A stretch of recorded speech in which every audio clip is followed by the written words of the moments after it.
La historia de la Iglesia de Jesucristo merece que se recuerde. Pesquisas. Mormonas.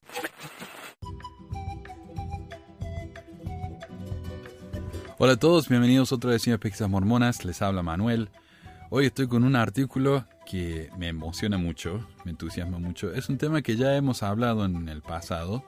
Es acerca del señor Ferguson, Thomas Stuart Ferguson. Ferguson fue básicamente el fundador de la arqueología mormona. Él estaba convencido de que si se buscaba en los lugares correctos, buscando la guía del libro de Mormón, usando la guía del Mormón como guía, usando el libro de Mormón como guía, iban a encontrar los terrenos, el área del libro de Mormón, iban a encontrar pruebas arqueológicas de que el libro era real. Desafortunadamente, después de varios libros, después de años y años sirviendo en la iglesia, Ferguson se dio cuenta de que no había nada y terminó perdiendo su fe. Y de hecho este artículo se llama ¿Cómo un abogado mormón transformó la arqueología en México y terminó perdiendo su fe? Esto fue publicado en enero del 2018 en el Science Magazine. Science Magazine es la revista de ciencia más respetada en los Estados Unidos. Así que me parece fascinante que hayan hablado de este tema. Quiero agradecer a David por su traducción. Muchísimas gracias, David. Thomas Ferguson yacía en su hamaca seguro de haber encontrado la tierra prometida. Había estado lloviendo durante 5 horas en su campamento en el México tropical en la tarde de 1948 y hacía rato que sus 3 compañeros se habían quedado dormidos. Pero Ferguson estaba vibrando de emoción, deseoso de contarle a alguien lo que había visto. Corrió bajo el aguacero para tomar el papel de su bolsa de suministros. Refugiado tras la tela mosquitera de su hamaca, encendió su linterna y comenzó a escribir una carta a casa. «Hemos descubierto una gran ciudad aquí en el corazón de la tierra de Abundancia», escribió Ferguson. Según el libro de Mormón, Abundancia fue una de las primeras áreas asentadas por los nefitas, personas antiguas que supuestamente navegaron de Israel a las Américas alrededor del 600 a.C. Siglos más tarde, según la Escritura, Jesús se apareció a los nefitas en la misma región después de su resurrección. Los mormones como Ferguson estaban seguros de que estos eventos habían ocurrido en las antiguas Américas, pero los debates se desarrollaban sobre cómo sus tierras sagradas se mapeaban en la geografía del mundo real. El libro de Mormón solo daba pistas dispersas, hablando de un istmo estrecho, un río llamado Sidón, y tierras al norte y al sur ocupadas por los nefitas y sus enemigos, los lamanitas. Después de años de estudiar mapas, escrituras mormonas y crónicas españolas, Ferguson llegó a la conclusión de que el libro de Mormón se llevó a cabo alrededor del istmo de Tehuantepec, la parte más estrecha de México. Había venido a las selvas de Campeche, al noreste del istmo, para encontrar pruebas. Y esto es verdad, la geografía del libro de Mormón es tan complicada porque no es específica para nada. Para nada. Incluso hay un sitio que creo que se llama josephsmith.com o algo así. Bueno, ese sitio, josephsmith.com, tenía posibles mapas de la geografía del libro de Mormón y iban de regiones muy limitadas al continente entero. Entonces, en realidad, si uno lo busca, uno puede encontrar la geografía del libro de Mormón en cualquier parte. Honestamente, en cualquier parte. Y el problema es que es tan fácil encontrar cosas que coinciden con el libro de Mormón en todas partes, que se encuentran en todas partes. Las han encontrado en Chile, en Guatemala, en México, incluso algunos lo han encontrado en África, o en Asia, a pesar de que el libro dice que es América, pero bueno. Hay gente que trata de encontrar una explicación racional como venga. Y entonces hacen estas cosas. El problema es que por ahí encuentran la geografía correcta en Guatemala, pero no encuentran los fósiles de caballo. A los fósiles de caballo, a pesar de que no encajan en la cronología del libro de Mormón, los encuentran en Chile, pero en Chile no encuentran el resto de la geografía. O sea, encuentran un pedacito, pero no el todo. Entonces terminamos con la geografía correcta, pónganse en Guatemala. Los restos de caballo en Chile, los restos de elefante en Canadá, los restos de esto otro en Brasil. Y entonces terminamos con una cosa que termina siendo un collage. No es una cosa armónica, sino una pegatina de cosas de acá y de allá que no tiene ningún sentido. Un Frankenstein, como me gusta llamarlo a mí. Esa es la arqueología mormona, es un Frankenstein. Que si uno lo pone junto no tiene, es un desastre, ¿no? Pedazos de este país, pedazos de este otro país, y entonces ahí puede como que empezar a llegar a tener sentido.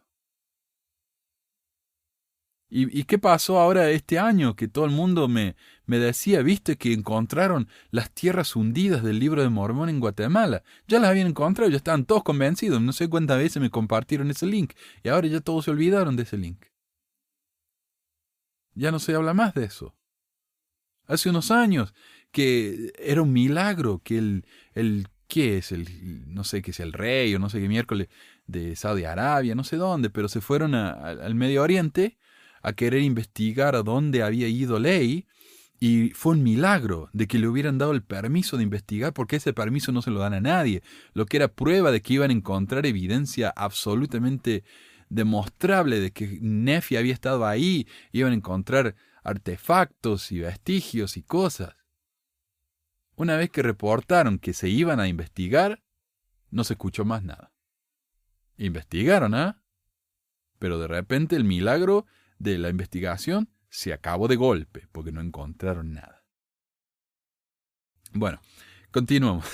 Cuando el guía local del grupo se abrió paso a través de la maleza con su machete, esa prueba pareció materializarse ante los ojos de Ferguson. Hemos explorado 4 días y hemos encontrado 8 pirámides y muchas estructuras menores, y hay más a cada paso, escribió sobre las ruinas que él y sus compañeros encontraron en la costa occidental de la laguna de Términos.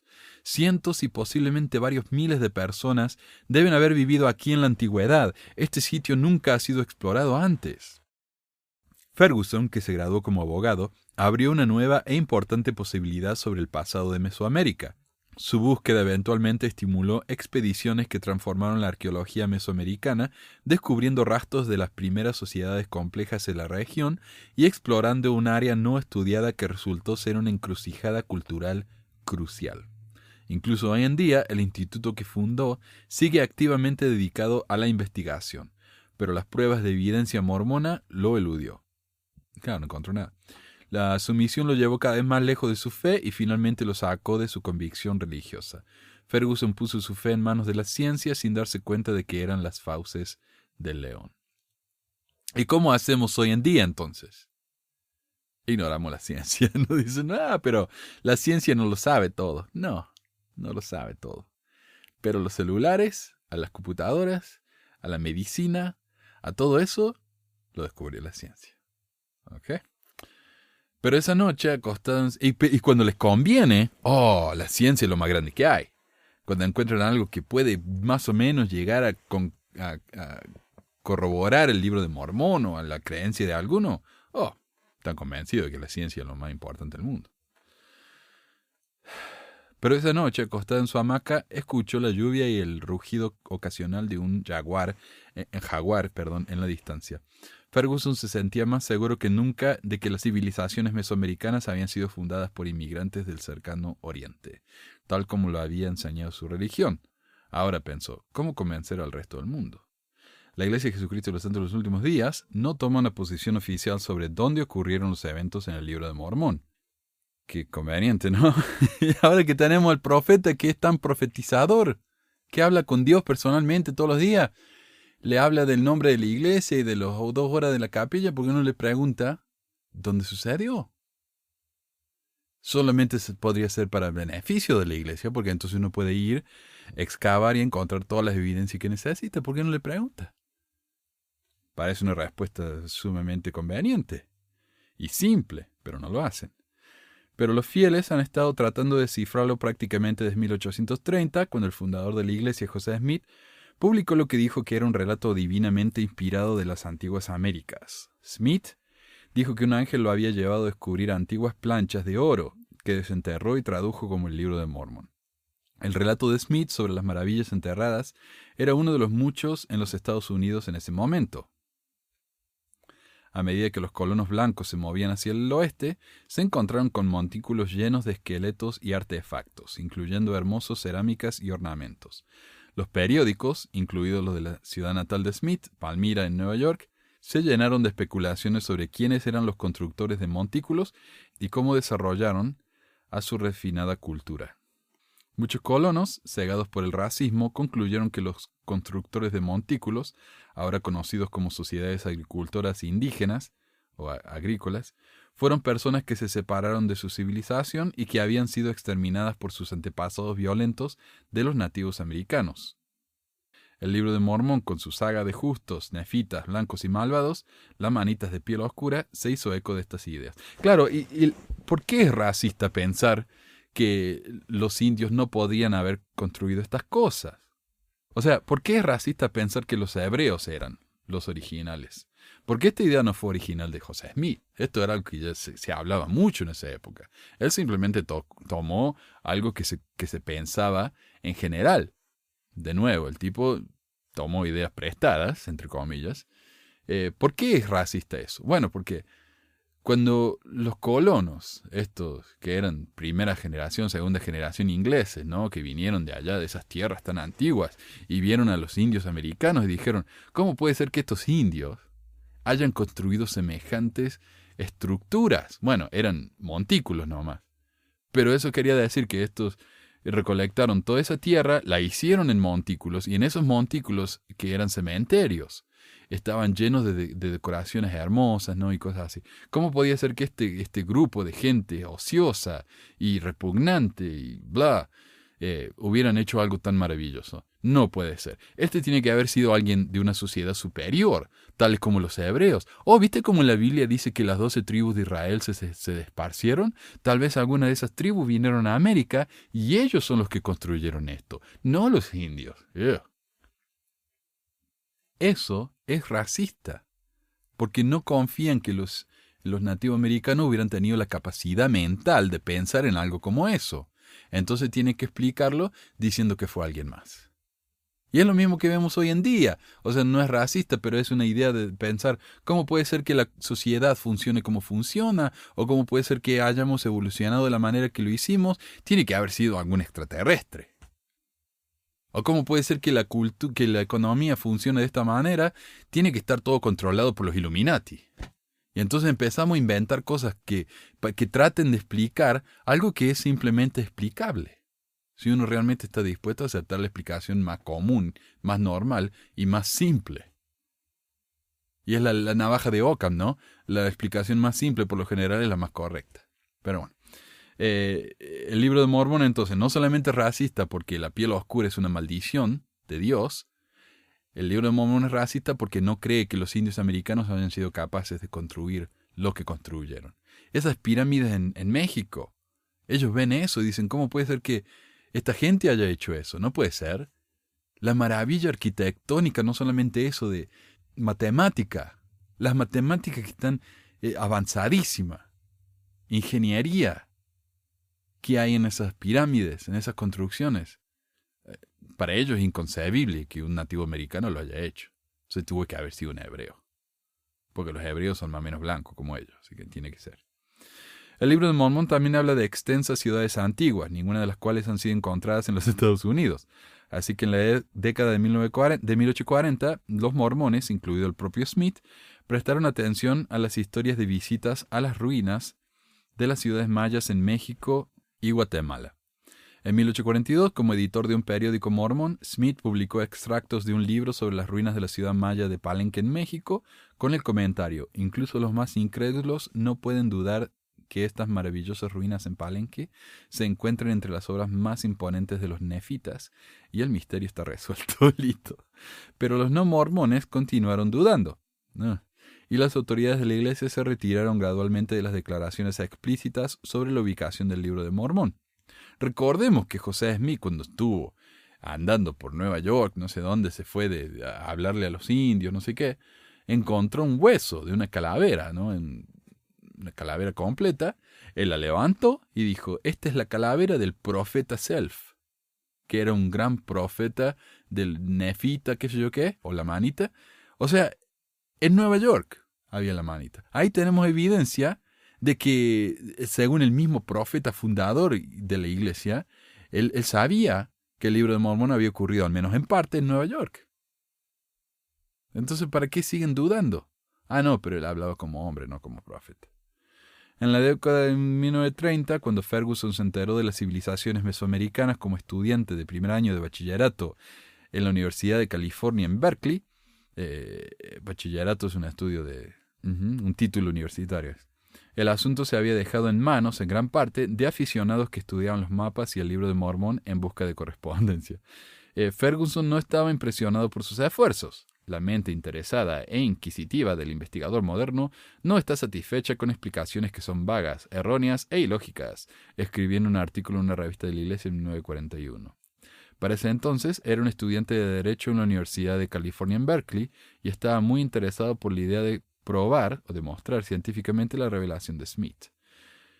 En una carta posterior escribió: «Esta es la única iglesia en la faz de la tierra que puede ser sometida a este tipo de investigación y verificación». Y en otro, para el liderazgo Sud, declaró: «El Libro de Mormón es falso o verdadero. Si es falso, las ciudades antiguas que se describen en él no existen. Si es verdadero, como sabemos que es, las ciudades estarán allí». Eso cuando estaba buscando la plata, ¿no? Y eso es lo que le dijo a los profetas para que le ayudaran. ¿Quién fue? McKay fue el que le ayudó con plata. Alto y guapo, con el diploma de abogado y autoridad para la práctica de derecho, Ferguson confiaba en que las herramientas de la ciencia podrían persuadir al mundo de la veracidad del Libro de Mormón. Poco después de terminar la universidad, comenzó a buscar pistas en documentos coloniales que registraron algunas de las tradiciones indígenas de América Latina. Uno, escrito alrededor de 1554 por un grupo de aldeanos mayas quiché en las tierras altas de Guatemala, declaró que sus ancestros, hijos de Abraham y Jacob, habían navegado a través de un mar para llegar a su tierra natal. Los quiché fueron derrotados por los conquistadores españoles en 1524 y las referencias bíblicas probablemente fueron producto del contacto con los sacerdotes católicos, quienes convirtieron con entusiasmo tanto a los aliados como a los antiguos enemigos. Y muchas de las relaciones entre la cultura indígena de los diferentes países y el cristianismo, tal como el dios Quetzalcóatl, que es el dios barbado, que supuestamente fue Jesucristo, son inventos católicos. Ellos cuando vinieron empezaron a ver cosas por todas partes que para ellos eran prueba de que el catolicismo era verdad, y después todas las otras iglesias lo empezaron a adaptar a sus propias fes, incluyendo los mormones. Pero Ferguson, que había crecido en una familia mormona de Idaho, tomó con entusiasmo tal sincretismo como prueba de que los israelitas se habían establecido en las Américas.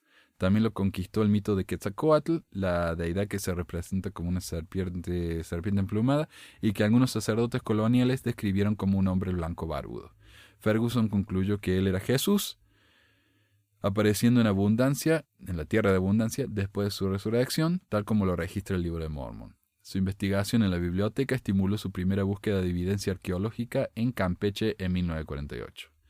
Ferguson se dio cuenta, sin embargo, de que las fuentes coloniales representaban evidencia circunstancial en el mejor de los casos. Y yo hablé ya de las evidencias circunstanciales. No es prueba definitiva, es algo que tal vez quiera decir esto. Tampoco era suficiente encontrar ruinas de civilizaciones pasadas en el lugar más o menos correcto, como había hecho en Campeche. Para persuadir y convencer a los no mormones, una prioridad para los mormones, buscó los objetos mencionados en el Libro de Mormón que los arqueólogos no habían encontrado en Mesoamérica: caballos, carros con ruedas, espadas de acero y, lo más importante, la escritura hebrea o egipcia. La prueba final de nuestra fe acerca de la geografía del Libro de Mormón será el trabajo arqueológico en el terreno, escribió Ferguson en 1951 a su amigo J. William Marriott, el rico fundador de la cadena de hoteles Marriott y una figura poderosa en la iglesia.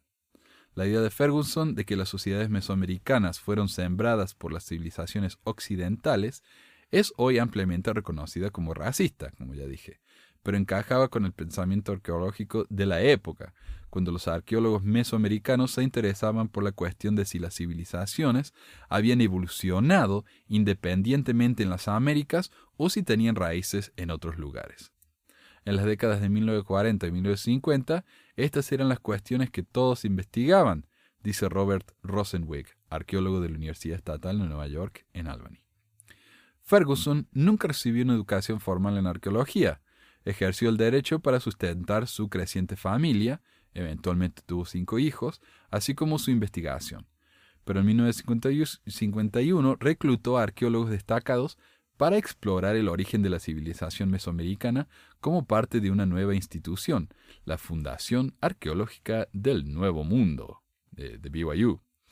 El primero que reclutó fue el renombrado investigador Alfred Kidder, de la Universidad de Harvard y la Carnegie Institution for Science en Washington, D.C.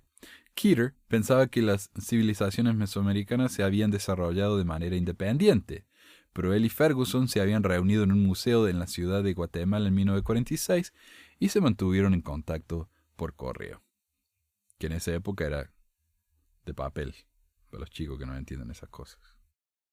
Kidder es reconocido como el mejor arqueólogo mesoamericano del siglo XX, dice el arqueólogo John Clark, en la Universidad de BYU en Provo, quien dirigió la organización la Fundación Arqueológica del Nuevo Mundo, le vamos a decir la NWAF en inglés. Okay. Desde 1987 hasta 2009. Para poner a Kidder en el proyecto, dice Clark, no hay duda de que Ferguson tenía que ser un tipo carismático. También, claro, cómo conseguir a semejante arqueólogo tan importante, y es porque Ferguson era muy bueno para hablar. También se reclutó a Gordon Ekholm, un antropólogo del Museo Americano de Historia Natural en la ciudad de Nueva York, quien pensaba que las civilizaciones mesoamericanas tenían sus raíces en las culturas asiáticas avanzadas. El momento fue más que oportuno. Se acababa de descubrir la datación por radiocarbono y Ferguson reconoció de inmediato su potencial para rastrear los orígenes de las culturas mesoamericanas. Este es el mayor desarrollo desde el comienzo de la arqueología, escribió a los líderes sud. Soy de la opinión personal de que el Señor inspiró la datación de radiocarbono para que pudiera usarse efectivamente en relación con el Libro de Mormón. ¿Bien? Ya sabes que yo tenía un líder de hombres jóvenes que él me decía, no, ¿sabes qué? La datación por radiocarbono no funciona porque han encontrado cosas en épocas que son obviamente falsas o incorrectas, así que no se puede confiar en eso. Así que ven, cuando la ciencia no le funciona, ya no creen más en la ciencia. Pero acá, cuando él pensó que la ciencia le iba a ayudar, era lo más grande que había. Sin embargo, los primeros años de la NWAF fueron una lucha desesperada para conseguir dinero. Ferguson contribuyó con miles de su parte y recaudó fondos de los mormones ricos y del público en sus conferencias sobre la geografía del Libro de Mormón. En 1952, la NWAF logró enviar un puñado de arqueólogos estadounidenses y mexicanos para estudiar la cuenca de drenaje del río Grijalva en Tabasco y Chiapas, que Ferguson creía que era el río Sidón del Libro de Mormón. Para este punto, Ferguson se había vuelto más exigente acerca de los periodos de tiempo que los que había estado en las selvas de Campeche. Las ruinas que encontró allí eran probablemente mayas clásicas o postclásicas entre el 250 después de Cristo y la conquista española, demasiado tarde para ser la civilización más antigua de Mesoamérica o el periodo mencionado en el Libro de Mormón, que se cree que es aproximadamente 2200 a.C. al 400 después de Cristo, ¿verdad?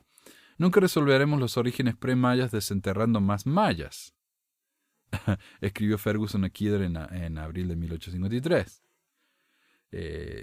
Claro, si yo quiero saber sobre la cultura de Nueva York en los 50, no me voy a poner a estudiar la cultura de Nueva York en los 80. Eso no me sirve. Tengo que volver y estudiar en los 50. Y eso es lo que pasa, que muchos encuentran elefantes en Canadá y resulta que esos elefantes se volvieron extintos 5.000 años antes de que vinieran los jareditas o lo que fuera. Es como que esas épocas no coinciden. Y acá Ferguson decía, no, tiene que coincidir. Y no solamente tiene que coincidir de manera exacta. Necesitaba sitios del periodo formativo que datan de aproximadamente 2000 a.C., que coinciden aproximadamente con las fechas asociadas con el Libro de Mormón. Okay. En mayo de 1953, Ferguson llegó a Chiapas para echar una mano. Él estaba bastante alarmado de que no hubiéramos encontrado nada notable, porque sentía que tenía que tener algo espectacular para ir a buscar más dinero para investigar un año más. Recuerda John Sorensen. Que claro, porque si no encuentra nada, ¿por qué le van a seguir tirando plata, no? Para que la desperdicie. Que en ese momento era un estudiante de máster en arqueología en BYU y Mormon. Para iniciar la búsqueda, Ferguson alquiló un pequeño avión y él y Sorensen volaron sobre las exuberantes tierras bajas del centro de Chiapas, a 15 kilómetros del sitio antiguo de Chiapas de Corzo, que entonces era desconocida para los arqueólogos. Las excavaciones posteriores de la NWAF dataron la ciudad en el período formativo. Muy tarde. De vuelta en el suelo, Ferguson y Sorensen partieron en jeep en la investigación de 10 días para ver qué más podían encontrar. Fuimos de un sitio a otro, de ciudad en ciudad, preguntando, ¿hay ruinas por aquí? Dijo Sorensen, quien recibió un doctorado en antropología de la Universidad de California en Los Ángeles, UCLA. Y este Sorensen me parece a mí que es uno de los coautores con Ferguson de algunos de sus libros.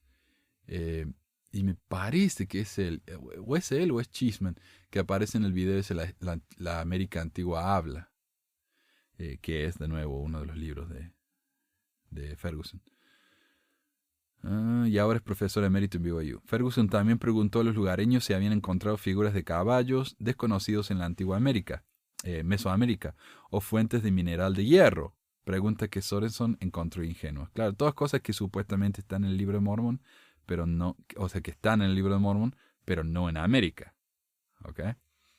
Pero su propio entrenamiento arqueológico valió la pena y en algunos sitios pudo identificar la cerámica pulida, monocromática y las figuritas humanas irregulares por haber sido esculpidas a mano del período formativo, tan diferente de las figurillas intrincadas pero estandarizadas de los mayas clásicos habían hecho de moldes. En total, Sorensen y Ferguson examinaron 22 sitios en ese viaje y recolectaron una cantidad asombrosa de artefactos formativos. En mi humilde opinión, hay poca o ninguna duda al respecto, son de fabricación neofita, escribió Ferguson a los financieros de la iglesia. Claro, tenían que encontrar algo para que le siguieran dando plata. Entonces, ¿qué hicieron? Encontraron algo, fuera real o no. En 1954, las autoridades Sud otorgaron a la NWAF $250,000 por 5 años de trabajo. Las excavaciones intensivas en Chiapas de Corzo descubrieron pirámides de piedra y tumbas y una gran cantidad de cerámicas que impresionó al antropólogo de la Universidad de Pensilvania, John Alden Mason, y que luego trabajó con la NWAF. Dado que la cerámica preclásica no es muy común en ninguna parte y que esta en esta región es completamente nueva, es por supuesto una contribución científica muy importante, escribió Mason a Ferguson. Finalmente los arqueólogos informaron que el sitio se asentó alrededor del 1200 a.C., probablemente por personas relacionadas con los olmecas, una civilización primitiva que dominó la costa del Golfo, bla, bla, bla. Bueno, y se me está acabando el tiempo y me queda la mitad del artículo, así que voy a saltear algunas cosas. De nuevo, ¿no? Siguieron encontrando cosas, siguió investigando, pasaron los años. Dice, en 1966 escribió: mi objetivo número 1 era de establecer que Cristo apareció en México. Después de su crucifixión nunca se logrará hasta que se realicen importantes descubrimientos de manuscritos antiguos. Espero que suceda durante mi vida. Sin embargo, cuando llegó al descubrimiento de un manuscrito antiguo, era de una parte diferente del mundo y sacudió la fe de Ferguson hasta su propio centro.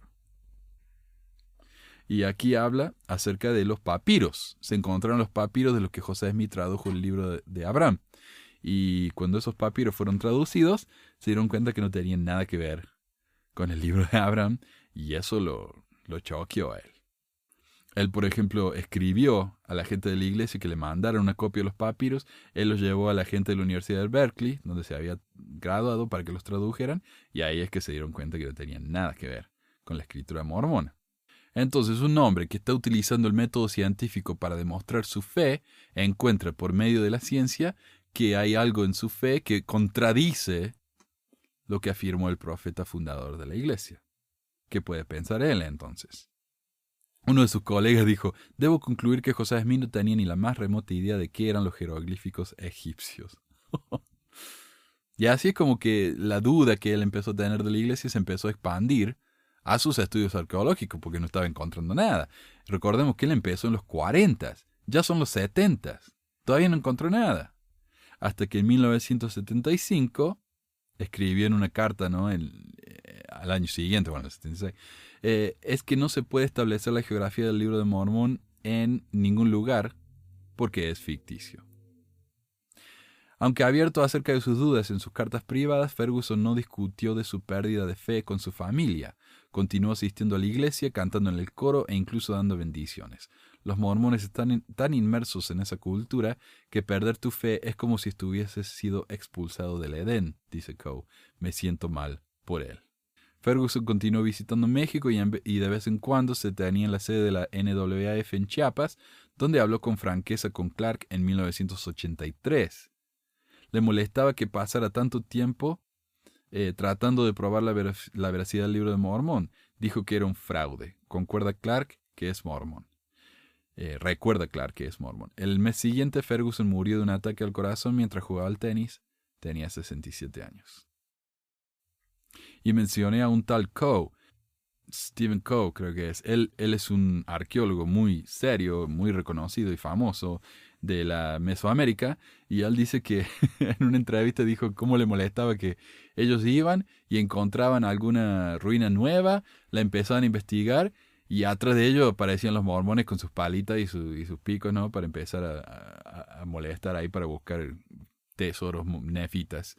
Y otra cosa que se dice es que algunos me han argumentado a mí que los arqueólogos de la Smithsonian, del Instituto Smithsonian acá de Washington, D.C., utilizaban el libro de Mormón para encontrar regiones en Mesoamérica, porque el libro de Mormón era como un mapa, ¿no? Una guía. Y el Smithsonian mismo tuvo que publicar una carta en la que ellos dijeron: nosotros nunca hemos utilizado el libro de Mormón para nada. De hecho, nosotros creemos que el libro de Mormón es una producción del siglo XIX. ¿Cómo se llama? Hay una chica trans que es muy mormona, y ella me argumentaba y me decía, no, el Smithsonian dijo esto y tiene que ser verdad. Ellos utilizaban el libro de Mormón. Así que yo le escribí al Smithsonian, le mandé una carta y le dije, mira, esta es una carta que yo encontré en el internet. ¿Es verdadera o no? ¿Ustedes realmente dijeron esto o no? Y la chica me dijo, sí, definitivamente. Nosotros escribimos eso porque nos cansamos de que los mormones sigan diciendo que nosotros usamos su escritura para guiarnos en Mesoamérica, lo cual es absolutamente falso. Pero bueno, es triste la historia realmente de Ferguson, quien le dedicó décadas de su vida a encontrar algo que es incontrable, que no se puede encontrar porque, como dijo él, es ficticio. Lástima que cuando ya realmente decidió dejar de insistir con todo esto, al poco tiempo se murió. Y nunca pudo dejar la iglesia, porque hubiera sido un paria, ¿verdad? Hubiera perdido su familia, hubiera perdido su comunidad y todo.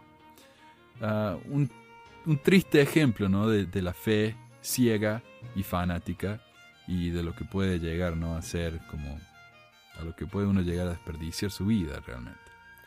Gracias a todos por escuchar y hasta la próxima.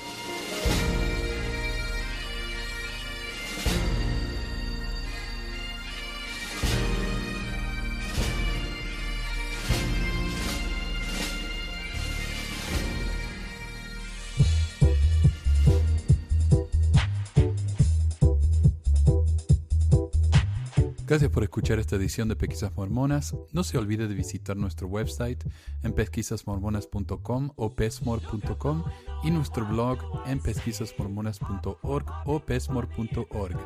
También tenemos un grupo de Facebook donde la discusión siempre es animada, y si tiene un comentario, pregunta o hate mail, puede enviarlo a manuel@pesquisasmormonas.com.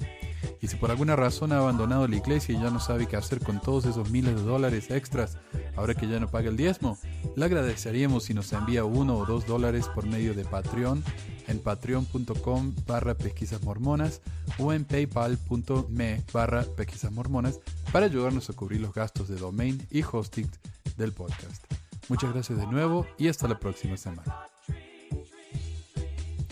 La música del comienzo del podcast es la canción de la primaria Historias del Libro de Mormón por Clive Rodney. La canción previa a esta es La Hora del Profeta del ex de Acevedo, y esta es la versión de la banda Roosters de la canción de la primaria Palomitas de Maíz. ¿Por qué ayudar a pesquisas mormonas? Para que mi papá pueda parar los websites del podcast y de los videos. Gracias. Pesquisas mormonas. Pip, pip, pip.